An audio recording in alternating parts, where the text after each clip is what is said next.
Hey, hi, hello, welcome back to my channel. My name is Jess, and yes, you're in a different location. This is not in my house, so not a new filming location, but I am currently in Vienna, Austria, and I'm filming this video. So today I want to talk about the books I have DNF'd so far this year. DNF stands for did not finish, and I make it a point to let people know that it is okay to not finish a book. I say that DNF is self-care. I truly believe this. There's different reasons why I'll push through a book if I'm not enjoying it, but and some of those reasons are like if I'm trying to be a part of like a book club, or I try to make it through if I have an advanced reader copy, like I try my hardest, but sometimes the book just ain't working for you and you just gotta let it go. So before we talk about those though, we need to jump to past Jessica, I think, to thank the sponsor for today's video. Past Jessica here to tell you about today's sponsor, which is Booksu, and this time Nigel's downstairs so he can't hear my snacks. I know, is that shady? I'm sorry, but summer fruits. So I've talked about Booksu before, but it is a subscription box for premium Japanese snacks. So they're straight from Japan. Every box will come with this nifty little guidebook. It'll tell you about the snacks, ingredients, if it's sweet, if it's savory, allergens that are included. Every month is a different theme. So right now I have summer fruits, and it's got so many good summer goodies in here. I know this is a watermelon, and there's just lots of bright, fruity looking delicious treats in here that I'm so, ooh, little peach that I'm so excited about. These boxes come, I mean, they're pretty full. They're full to the brim of snacks. And so with Booksu, if you use my code JESSO20, you can get 20% off your first box. And so that could save you a nice chunk of change. You can pause or cancel your subscription at any time, but I don't think it's something you'll want to cancel because every month is different, and you can basically take a culinary tour of Japan right from your own home. It's a way to visit the country, but through the snacks. Each box has stuff that's savory, and also tons of sweets, which is excellent for me because I love sweets galore. There's also tea. So sounds like the perfect thing you can make to watch a book community video. So again, I think it's an excellent box if you want to try some authentic snacks from Japan. You can use my code JESSO20 to get 20% off your first box. So you'd be getting amazing snacks and help support my channel. So again, thank you to Booksu for sponsoring this video, but back to future Jessica to get into all the books that we DNF this year. So pardon me if I'm glistening in not a good way. This is my midday break. I just came back from some book shopping. Oops. But anyway, I'm gonna get into the books that I DNF'd this year. So I am going by my Goodreads list that I have. It's called DNF because nobody got time. I don't usually write reviews for books that I DNF. I might write like a sentence or something and try to mark the percentage I was in when I DNF'd it, because usually they're books I don't own. Most of them say a percentage. Ones that I borrow from the library, but sometimes it is a physical book that I own. So anyway, the first one I have on here is Leviathan Weeks by James S.A. Corey. It's an adult science fiction series, and it is the source material for the sci-fi show called The Expanse. And so my friend Kara had read, I don't know if she read the book first or watched the show, but anyway, she was already watching the show and had already read one or two of the books. And she was like, I need you to hurry up and finish the book so you can watch the show. She kept repeating this, and I was like, I'm gonna get to it. So I finally started reading this, and I liked it. It was a fine book to me, but as I was going in, like, she kept talking about the show, I was like, man, maybe I should just watch the show. So I was at like 42-ish%, kind of in a weird reading mood, and I was like, I mean, it's good, but like, is it great? No. And I could just watch the show, which usually I am 100% against. I have to read the source material and then watch the adaptation if I'm interested in it. And at this one, what I wrote on Goodreads was, I'm 47% through, and it's good, but I'm not feeling it right now. Part of it may be a slump, and then another part is I know the show exists, and like, do I want to read 9 books or just watch the show? For now, I'm going to watch the show. If I have the desire for more, I can read the books. Weird, I know, but that's where I'm at. And so I was like, I'll put this to the side, and I am watching the show on season 3 and I love it.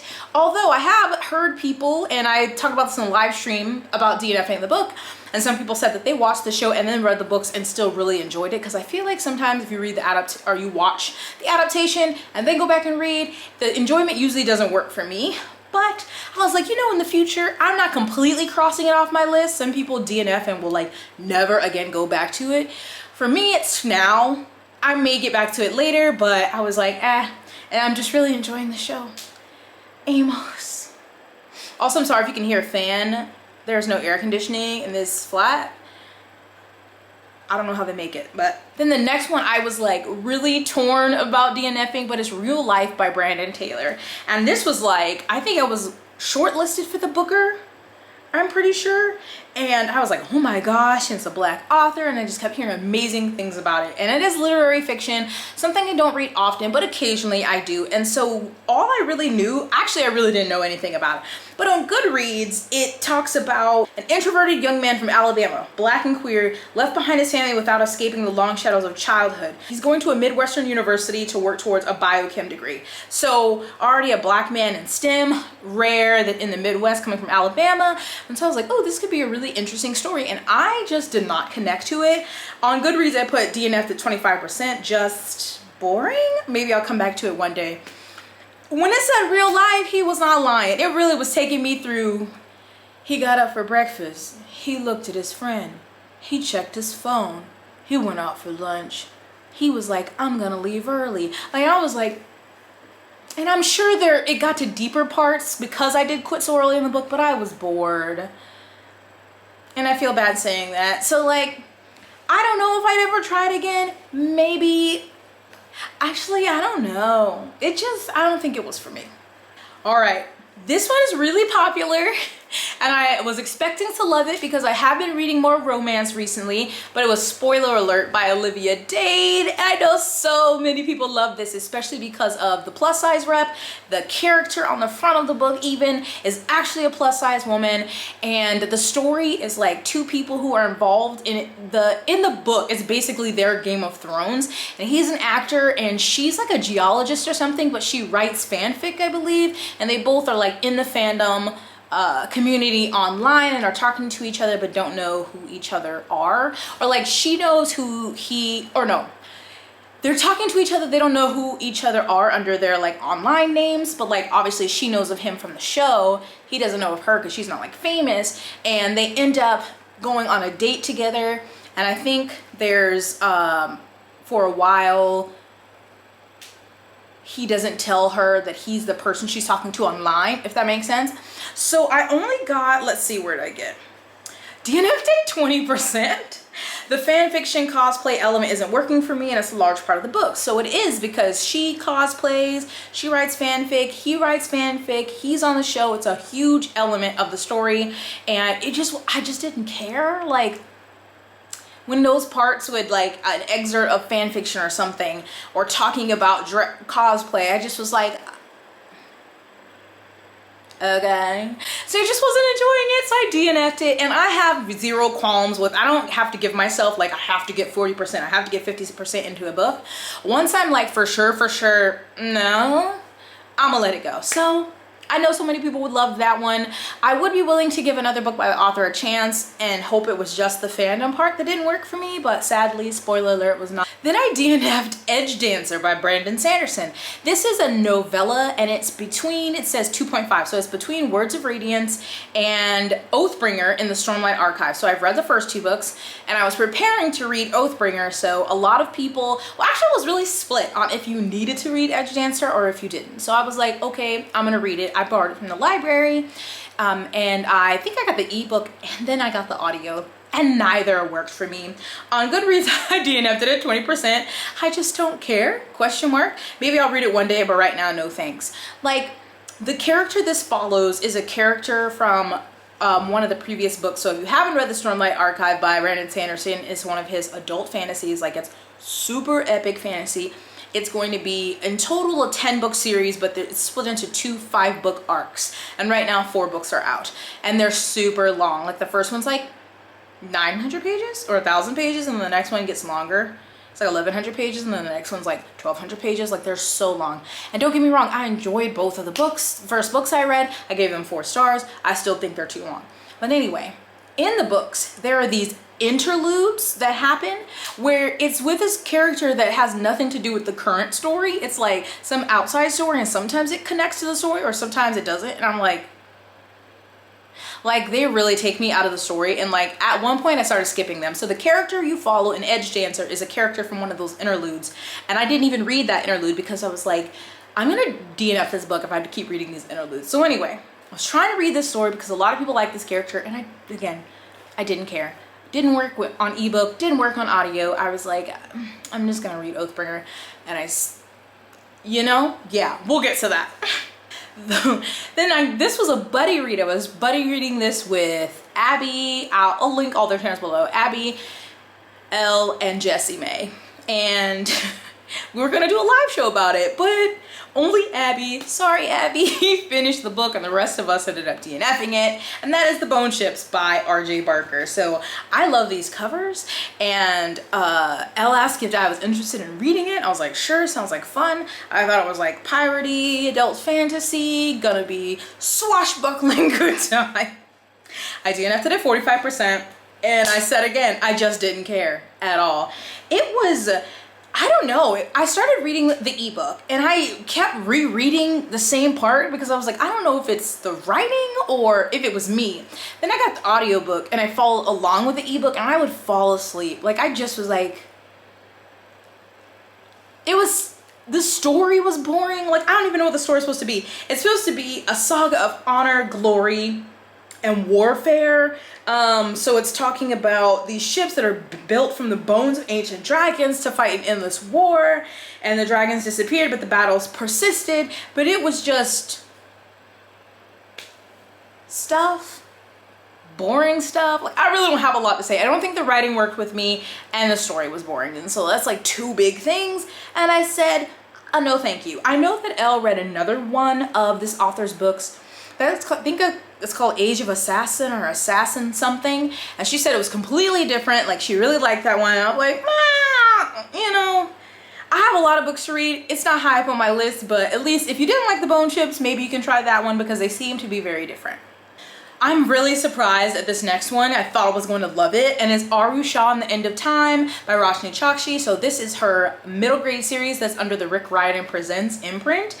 So there's Hindu mythology, and I loved another one of the books under this Rick Riordan imprint, and it was City of the Plague God by Sarat Chadha, that had Mesopotamian lore, and I can't remember the name of the mythology, but I was like loving all things not Greek mythology, and so I was really excited to read this one, and I have really been enjoying middle grade, so I thought I would love it. I was listening to the audio, and at first I was really excited because it starts with our main character Arusha, and she is an inquisitive young person. Her mom is like a director, like works at this museum, and I was like, yes, I love stuff that has to do with a museum. It was making me think it was going to be kind of set up like the Kane Chronicles, and there's this item that she's not supposed to touch. Her mom is like, you do not touch it, you do not touch it, and these even though her mom works in this museum, they don't have a lot of money, so I think they live in maybe an apartment above the museum. Kids at school tease her, and she, I think, made up something that she was like going on this trip, and the kids find out that she didn't go on this trip, so she's trying to impress them, and she ends up touching the thing, and this sets up a whole chain of events with, you know, mythical beings and such and so forth, and she meets this other girl along the way, and she's like really upset because the other girl kind of like expected this to come, and she didn't know, her mom didn't tell her anything. So it's kind of that journey of discovering like her history and how she is connected to this other girl and all these things and things they have to do to essentially save the world, which all sounds amazing and like I love it, and I just did not connect. The main 2 characters, Arusha, and the other, I forgot what her name was, just like, I know it's middle grade, but I haven't loved all middle grade. I didn't connect to Percy Jackson, but I didn't connect to them as characters. They felt really whiny to me, and I just was like, I guess they're doing things that young kids would do, right? I think they were like 11 or 12, but I just was like, stop doing that. And like in other books, I didn't find myself to be that frustrated, like in Root Magic or Amari and the Night Brothers or in Nevermore. So I guess it just depends on the story, but I was just getting so frustrated. And so I got to 50%. I said I just wasn't feeling this one. The main characters were annoying me and I was checked out while listening, maybe not the right time. I may try again later. And I will say I rarely hard DNF a book. Like, I don't ever want to touch you again. Like, I mean, I do that with some books, but a lot of books I'm just like, nah. And you know, sometime in the future, maybe I'll get back to it, maybe I won't. But yeah, this one was not working for me. I'm so sad. I do want to read her young adult series though and give it a try, but sadly, Arusha was not for me. Now this one, Olivia, if you're watching, I'm so sorry. I heard about from Olivia Reads a Latte, and it sounded right up my alley. A new contemporary romance called Shipped by Angie Hockman. And essentially, the main character, she's busy taking classes for her MBA and she's working for this company, and somebody else that she has to work with is like a teleworker. So they live in Michigan, she lives in Seattle. And he really gets on her nerves. Like, anytime she sends out this long email, he sends replies back like K, or like he responds really late. He takes the last minute to do work that she assigns. In a meeting, he took credit for an idea that she came up with, and so she can't stand him. So she's been at this company a while, is getting her MBA, and is like, you know, I deserve a promotion. So there's a spot opening up, and someone recommends her, and she's like, okay, I'm thinking this is my in. But then their boss, who's this dude who doesn't really love her and seems to be really chummy with the guy, is like, well, you know what? Because basically their company runs or does like promotion for cruises. And he's like, so you two go on this cruise and we need a perspective, like actually on the cruise, like one of their cruises that doesn't sell as well, to the Galapagos Islands. And we want insight, and you both like come up with a pitch on how we get more people on these cruises, basically. And so they go on this cruise ship together, and her sister comes along too, to like be an actual customer to give her perspective. And I was like, this sounds like it's gonna be really great. They're like forced on this ship. I mean, like obviously the cruise ships are huge and they have excursions, but still they're forced together on this ship. And this is the first time they're meeting in person because they've been, you know, in different locations, and already that angst and animosity between them. I thought I was gonna love it. And the heroine, I was like, girl, what? Because she figures out all these things about him and about all these situations that she's had with him and why she was wrong or interpreted it wrong, or things, you know, wires got crossed and all this stuff. And he is pretty upfront with this stuff pretty quickly in the story. I didn't DNF it to 61%. And still, I can't stand it when the hero or the heroine is upfront about their feelings, or upfront about what the other person took wrong, what the other person took like offense to, like, oh, you did this to me, and they're like, no, this is actually what happened, or I actually don't feel that way. So he was upfront with these feelings and like feelings for her, and she just kept keeping a wall up and pushing him away. And she had like a previous issue because she had dated someone she worked with before, and so she's got bad history with that. But I'm like, I don't know, it was just driving me up a wall. Her sister I didn't like her either. And so I just said I was hoping this would be similar vibes to The Unhoneymooners.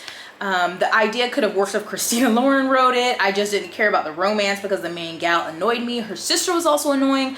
The hero, Graham, was the best. She didn't deserve him. I kept forcing myself to read this short book and just never cared, so I'm over it. Like, he was amazing.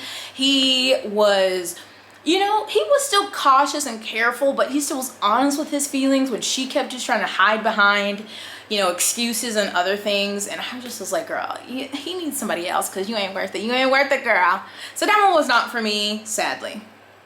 Also, I was reading the Wayward Children series because Tor, I think at the end of last year, was like sending out a free ebook to download of them every week or something up to like the 6th book. So I got the first 5 for free, which is amazing. I really liked the first one. I love the second one the most. The third one was good. And then I got to the 4th one, In an Absent Dream, which I thought I would really enjoy. But I didn't care. Like, I think I got 50% into this one. Also, this one goes, to the Goblin Market, which I thought sounded really interesting, but I just kept being like, okay, like, I don't know. The Moors is definitely my favorite location and where I want more of. And this one, I just didn't connect to the characters we were focusing on, and even like the market to my memory, because I did read this one kind of a little while ago. I just don't remember being like super invested in the location or the characters. And the location, like I love, the first one is like a magical school, love that. And the second one is this deep, creepy, like Moors, Scottish green but dark place. I say Scottish because I think Scottish when I hear Moors. But this one, there's a lot of these. Like a lot of these are just like, like why finish it if I'm bored? You know what I'm saying? And finally, we get into my last two official ones, and Assassin's Quest by Robin Hobb, which is the third in the Farseer trilogy.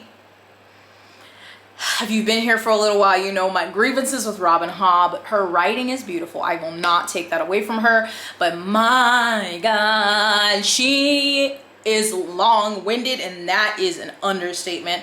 I read the Assassin's Apprentice, and I liked it fair enough. I read Royal Assassin, it was fine. And then this one, which is almost like 900 pages, I think I got 30% through because I did have a physical book, and I was listening to the audio, and I just was like, why am I suffering? I'm suffering. Like, I literally do not care what happens to Fitz. I don't care about any of these people. I don't care anymore. So I asked people to spoil it for me, and I'm so glad, because had I spent all of those pages reading that mess to get to that ending, hands would have been thrown. Like, hell no. I'm so mad. I read the first two. Granted, I have beautiful UK covers on my shelves, but I'm almost like I need to get rid of them because I'm so mad. And I'm so conflicted because I want to read the live trip trader. I'm so mad because I want to read the Live Ship Traders series. I think it's a trilogy, or maybe it's 4 books. That's after this, but I'm torn because they're also chunky, and I already know that she's long-winded. But to my knowledge, is somewhat sentient ships or something, or like magical ships. I don't know, man. But Assassin's Quest, and also I want to fight because ain't no assassinating happening. In Assassin's Apprentice, there was like a dab. In Royal Assassin, there was like a prick, and then that was it. And then I obviously didn't finish that one. But who okayed these titles? It should have just been called Royal Bastard and His Tears, and then Bastard's Quest. Like, I need more assassinating in these assassin books. And then finally, if you watched my recent vlog, which was really long, so I understand if you didn't, DNF'D The Obsession by Nora Roberts. This one, I'm seeing some replies to that video that maybe reading Nora Roberts back to back isn't the best idea because she does use similar tropes and things like that. And that people really like The Obsession. I know it was Mara's favorite. And so it's not a hard DNF, but I just was not feeling it after having read a previous Nora Roberts book. And it was mainly the hero, and I just wasn't interested in the romance in that one. And I was like 50% through and didn't really realize where the suspense part was going to come in because nothing had really happened since the first part of the book. I don't know, maybe I'll return to it one day, but right now, no. And then finally, these are definitely ones I'm going to pick back up, and that is Oathbringer by Brandon Sanderson. I tried to read the beginning of April, but I just wasn't in the mood, and I really haven't read much fantasy since then, so it's definitely like a sci-fi fantasy slump. I'm trying to get out of it, but I definitely will pick that one back up. And then also Kindred by Octavia Butler. I read in February, but I think I had read I just read Between the World and Me by Ta-Nehisi Coates. I had just finished The New Jim Crow by Michelle Alexander. Like, I was reading a lot of things about Black pain and Black struggles, and then I was reading Kindred by Octavia Butler, where the main character is a Black woman, and she's in present day in the book, which I think is like the 1970s, but she ends up being somehow transported back in time to like 1800s slavery, and I was just like, I can't right now. I cannot. But I definitely want to read that one. It wasn't a good time to read it for me. So those are the books I've DNF'd. I know Bethany at Beautifully Bookish Bethany recently did a video on why she DNFs, why she thinks people should DNF, and so I'll link it down below. You definitely should watch it because I know there's a lot of completionists out there, a lot of people who feel guilty if they don't finish a book, and I hear you. I get it, but let me tell you, it's not worth it, especially if you're hating it and you don't have to read it, like you don't have an agreement, you know, nothing, you don't have to review it or whatever, you don't have to read it, let it go.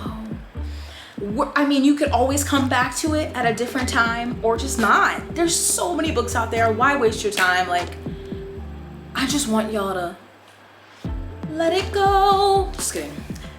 So that's it for me. DNFing is self-care. Thank you for watching this video. Thank you to Booksu for sponsoring today's video again. You can get 20% off using my code JESSO20 off of your first box. Check the link down below. But I want you all to stay blessed, hydrated, sunscreened, and moisturized. And I'll see you in my next one. Bye. I actually don't mind this background. I feel like it makes me pop. You know what I'm saying? Because it's so white. Should I make this like a background for one of my videos at home? I don't know where, but like, I don't know. I don't hate it. What say you? Oh, what say you?